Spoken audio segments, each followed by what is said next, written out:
कहते हैं खतरे की अनदेखी करना उसे निमंत्रण देने के बराबर है। नमस्ते और आपका स्वागत है।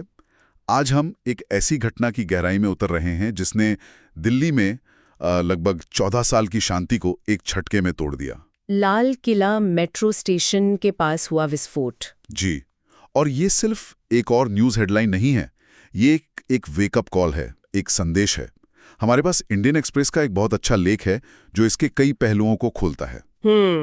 तो आज हम उसी की परतें उधेड़ेंगे और समझने की कोशिश करेंगे कि ये हमला भारत की सुरक्षा व्यवस्था के लिए आखिर क्या मायने रखता है। और ये वाकई एक वेकअप कॉल है, क्योंकि ये घटना हमें याद दिलाती है कि आतंकवाद का नेटवर्क वो खत्म नहीं हुआ है, वो बस शांत बैठा था, इंतजार कर रहा था। अच्छा, लेकिन इसे सिर्फ एक खुफिया विफलता नहीं कहता, बल्कि एक ढांचागत चेतावनी, मतलब एक स्ट्रक्चरल वार्निंग कहता है। Structural warning. हाँ, इसका मतलब ये कि हमारे पूरे सिस्टम पर सवाल खड़े हो गए, हमारे समाज पर, हमारी टेक्नोलॉजी पर और हमारी नीतियों पर भी। चलिए इसी स्ट्रक्चरल वार्निंग से शुरू करते हैं।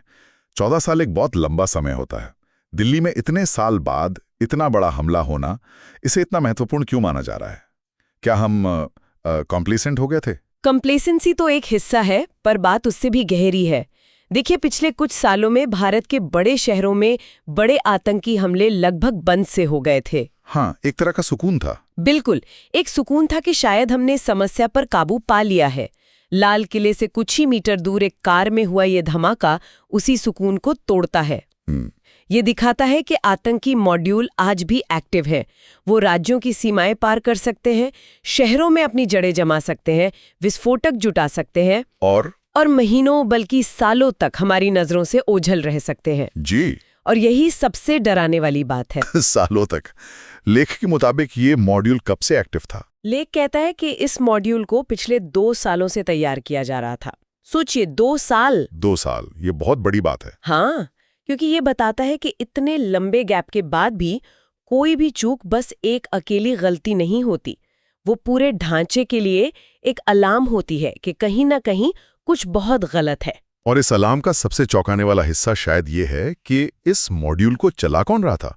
लेख में डॉक्टरों की भागीदारी का जिक्र है। ये आतंकवाद की इस बनी बनाई छवि से बिल्कुल अलग है जिसमें हम अक्सर अनपढ़ या गुमराह नौजवानों को देखते हैं। हाँ, और ये कोई अकेली घटना नहीं है। अच्छा, ये एक ग्लोबल पैटर्न है जिस पर लेख सही ध्यान खींच रहा है।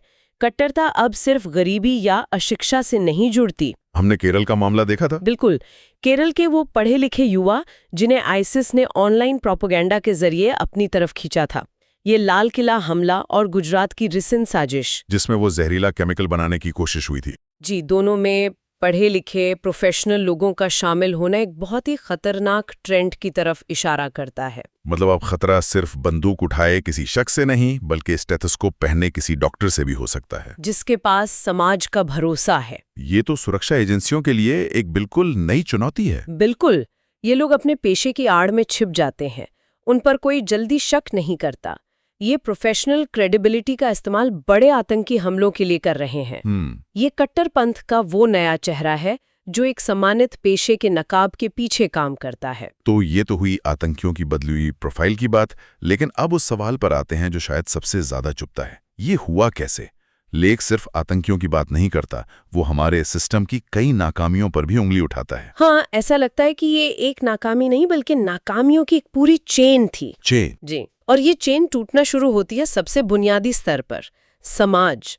फरीदाबाद के कॉलेज हॉस्टल का मामला देखिए, जहां एक आरोपी रहता था। अच्छा। लेख के मुताबिक उसका बर्ताव अजीब था, वो बिना बताए गायब रहता था और पिछले 2 साल से उसकी गतिविधियां संदिग्ध थीं।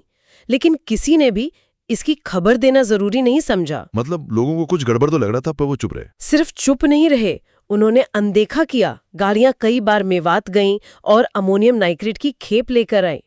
एक ही कमरे में कई बैठकें हुई, योजनाएं बनी, और किसी ने कुछ नहीं कहा? कुछ नहीं। यही हाल जम्मू कश्मीर में हुआ, जहां पड़ोसियों और मकान मालिकों ने शुरुआती संकेतों को नजरअंदाज कर दिया। लेख में एक बहुत दमदार लाइन है, एक समाज जो रिपोर्ट नहीं करता वो अनजाने में उग्रवाद को पनाह देता है। बिल्कुल, और ये बात सिविल सेवा की तैयारी कर रहे लोगों के लिए भी एक बड़ा सबक है कि आंतरिक सुरक्षा सिर्फ पुलिस और सेना की जिम्मेदारी नहीं है। ये एक सामूहिक जिम्मेदारी है। हाँ, और यहीं से हमारी डी रैडिकलाइजेशन यानी कट्टरपंथ से लड़ने की रणनीति पर सवाल उठता है। ये काम सिर्फ पुलिस पर नहीं छोड़ा जा सकता। तो फिर कौन करेगा? इसमें कॉलेज के प्रिंसिपलों को, हॉस्टल वार्डन, समाज के बड़े बुजुर्गों, धार्मिक गुरुओं, सबको शामिल होना होगा। उन्हें शुरुआती संकेतों को पहचानना सीखना होगा। आज कट्टरता की पहली पाठशाला मीम्स, एन्क्रिप्टेड चैट ग्रुप्स और ऑनलाइन वीडियो होते हैं, न कि कोई मदरसा। समाज की चुप्पी तो एक बात है, लेकिन ये सब कुछ दिल्ली जैसे हाईटेक शहर के बीचों बीच हो रहा था। हमारी सारी टेक्नोलॉजी, हमारे हजारों कैमरे, हमारा स्मार्ट सिटी का इंफ्रास्ट्रक्चर कहाँ था? और यहीं पर यह मामला और भी गंभीर हो जाता है। लेख सीधे सीधे तकनीकी विफलता की बात करता है। सवाल यह है कि दिल्ली का स्मार्ट कंट्रोल रूम एक संदिग्ध कार का पता क्यों नहीं लगा सका जो लाल किले के आसपास मंडरा रही थी। हमारे पास तो AI पावर्ड CCTV सिस्टम है ना? इंटेलिजेंस लेयर ही नहीं है। एक मिनट, प्रेडिक्टिव इंटेलिजेंस लेयर, इसका मतलब क्या है? मतलब हमारे पास कैमरे तो हैं, पर वो सोच नहीं सकते। बिल्कुल। एक एडवांस्ड AI सिस्टम ये पैटर्न पकड़ सकता था कि एक ही गाड़ी बार बार एक ही इलाके से क्यों गुजर रही है, या किसी संवेदनशील जगह पर असामान्य रूप से क्यों रुक रही है। और फिर वो तुरंत एक अलर्ट जारी कर सकता था। एग्जैक्टली। लेख के मुताबिक हमारे पास इंफ्रास्ट्रक्चर तो है, पर हम उसका स्मार्ट तरीके से इस्तेमाल नहीं कर रहे। ये ऐसा है कि आपने एक सुपर कंप्यूटर तो खरीद लिया, पर आप उसे सिर्फ कैलकुलेटर की तरह इस्तेमाल कर रहे हैं। ये तो हैरान करने वाली बात है। और जमीनी स्तर पर पुलिसिंग का क्या? वो कार दिल्ली तक पहुंची कैसे? यही तो सामरिक चूक है। डॉक्टर उमर 60 किलोमीटर ड्राइव करके दिल्ली में घुस जाता है और उसे एक भी पुलिस नाके पर नहीं रोका जाता, जबकि फरीदाबाद में इतना बड़ा जखीरा पकड़ा गया था। हाँ, 2900 किलो विस्फोटक। उसके तुरंत बाद पूरे NCR में हाई अलर्ट जारी हो जाना चाहिए था। हर गाड़ी की चेकिंग होनी चाहिए थी, पर ऐसा नहीं हुआ। और इन सबसे ऊपर है खुफिया विफलता। अगर ये मॉड्यूल 2 साल से चल रहा था, तो हमारी किसी भी खुफिया एजेंसी मतलब IB को भी इसकी भनक क्यों नहीं लगी? ये $1 मिलियन सवाल है। ये दिखाता है कि अलग-अलग एजेंसियों के बीच तालमेल में कहीं ना कहीं बहुत बड़ी कमी है। ठीक है, तो तस्वीर काफी गंभीर है। सामाजिक नाकामी, तकनीकी नाकामी और खुफिया नाकामी। तो अब यहाँ से आगे का रास्ता क्या है? क्या लेख कोई समाधान सुझाता है? हाँ, लेख सिर्फ समस्या गिनाकर नहीं छोड़ता, बल्कि एक बहुत ही व्यावहारिक रणनीति की बात करता है। इसमें 4 मुख्य बातें हैं। पहली, सबसे सीधी और जरूरी चीज, अमोनियम नाइट्रेट का सख्त रेगुलेशन। ये सस्ता है, आसानी से मिल जाता है और बेहद घातक है। ये वही केमिकल है जो अक्सर बम बनाने में इस्तेमाल होता है। इसे कंट्रोल करना इतना मुश्किल क्यों है? ऑस्ट्रेलिया का उदाहरण देता है, जहां इसकी बिक्री पर बहुत सख्त नियंत्रण है। मतलब फैक्ट्री से लेकर खेत तक पूरी ट्रैकिंग? हाँ, एंड-टू-एंड ट्रैकिंग। इसके स्टॉक या ट्रांसपोर्ट में कोई भी गड़बड़ी होने पर तुरंत रेड अलर्ट जारी होना चाहिए। ठीक है, ये तो हुआ मटेरियल कंट्रोल। दूसरा बिंदु यकीनन समाज की भूमिका से जुड़ा होगा। बिल्कुल। दूसरा बिंदु है एक असरदार डी रैडिकलाइजेशन रणनीति बनाना, जिसमें सिर्फ पुलिस न हो। लेख एक दिलचस्प सुझाव देता है कि प्रधानमंत्री को खुद मुख्यमंत्रियों से बात करनी चाहिए और उन्हें युवाओं और पढ़े लिखे मिडिल क्लास को राष्ट्रीय बहसों में शामिल करने के लिए कहना चाहिए, ताकि वो अलग थलग महसूस ना करें। जी, जब युवाओं को लगता है कि देश के मामलों में उनकी कोई आवाज नहीं है, तो वे गलत विचारधाराओं का शिकार हो सकते हैं। और कश्मीर के बारे में लेख का क्या नजरिया है? लेख इस मुद्दे पर बहुत संतुलित और साफ नजरिया रखता है। वो कहता है कि सिर्फ अनुच्छेद 370 हटाने को आतंकवाद का अंत मान लेना एक बड़ी भूल होगी। मतलब मस्कुलर समाधान काफी नहीं है। हाँ, वो ज्यादातर नाकाम होती है। असली जरूरत है भरोसा जीतने की।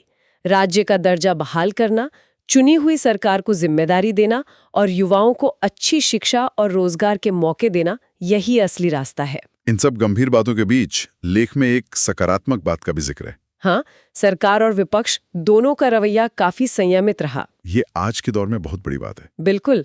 सरकार ने बिना सोचे समझे किसी पर इल्जाम नहीं लगाया और विपक्ष ने भी इस पर राजनीति करने से परहेज किया। ये संयम भारत की कमजोरी नहीं, बल्कि उसकी ताकत दिखाता है। तो कुल मिलाकर अगर हम इस पूरी चर्चा को समेटें, तो ये विस्फोट सिर्फ एक घटना नहीं है। नहीं, बिल्कुल नहीं। ये एक, जैसा लेख में कहा गया है, एक निर्णायक मोड़ है, एक इन्फ्लेक्शन पॉइंट। ये हमें याद दिला रहा है कि आतंकवाद का चेहरा बदल रहा है, समाज की चुप्पी खतरनाक है और इंटेलिजेंस के बिना टेक्नोलॉजी अंधी है। आपने एकदम सही सार निकाला। लेख का निचोड़ यही है कि भारत ने एक बड़ी तबाही को बस बाल बाल टाला है। आगे का रास्ता धैर्य, राजनीतिक समझदारी, तकनीकी सुधार और पूरे समाज की भागीदारी की मांग करता है। बड़े बड़े दावे नहीं, नारे नहीं, बल्कि चुपचाप लगातार काम करने की जरूरत है। आज की ये गहरी पड़ताल हमें एक बहुत जरूरी सवाल पर सोचने के लिए छोड़ जाती है। लेख में सामाजिक चुप्पी का जिक्र बार बार आया है। सवाल ये है कि एक समाज को सिर्फ एक मूक दर्शक होने से निकालकर एक सक्रिय और सतर्क भागीदार कैसे बनाया जाए, वो भी बिना किसी की व्यक्तिगत आज़ादी में दखल दिए। इस पर विचार जरूर कीजिएगा। एक बहुत ही महत्वपूर्ण सवाल, और शायद इसी के जवाब में हमारी सामूहिक सुरक्षा का भविष्य छिपा है। अगर आपको ये विश्लेषण उपयोगी लगा हो तो इसे लाइक करें, हमारे चैनल को सब्सक्राइब करें और इस पर अपनी राय कमेंट्स में जरूर बताएं। आपके सवालों का हमेशा स्वागत है। अगली बार फिर मिलेंगे एक नए विषय के साथ, उसकी गहराई में उतरने के लिए। धन्यवाद।